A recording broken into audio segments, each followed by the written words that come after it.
মাথায় কি কিছু নেই? তোমার ঘরে যে একটা বউ আছে তোমার সেটা মাথায় আছে? এদিকে একটু শোন না। এই যা তো এখান থেকে। তুই রাগ করছিস কেন? আমি কি কিছু করেছি? আমি ঘরে থাকতে তো যাইবো অন্য একটা মেয়ের সাথে প্রেম করছে। এই তুমি না বলেছিলে দিদিকে ছাড়া শুধু আমাকে ভালোবাসো?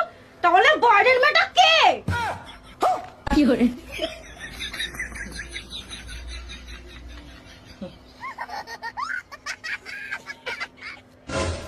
এই তুমি আমার বোনকে কি বলেছো গো? আমার সাথে দেখা না করে চলে গেল। আরে কি আবার বলতে যাব, ছোটবেলার থেকে বাবা মার কাছে শিখেছি যে অতিথি নারায়ণের মতো, মানে ভগবানের সমান।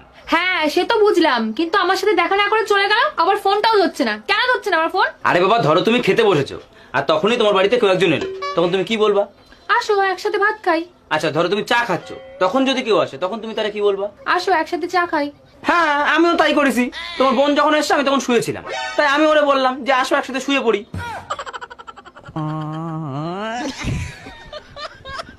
ভুল কিছু বলেছি?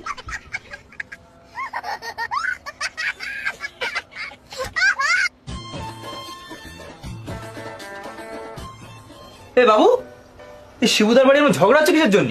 আরে শিবু কাকার মেয়ে পালিয়ে গেছে। বোঝো আজকালকার মেয়েদের অবস্থা বোঝো। এই যদি আমার মেয়ে হতো না, ঠ্যাং ভেঙে ঘরে ফেলে রাখতাম। বাবা এই নিন জল। হ্যাঁ দাও।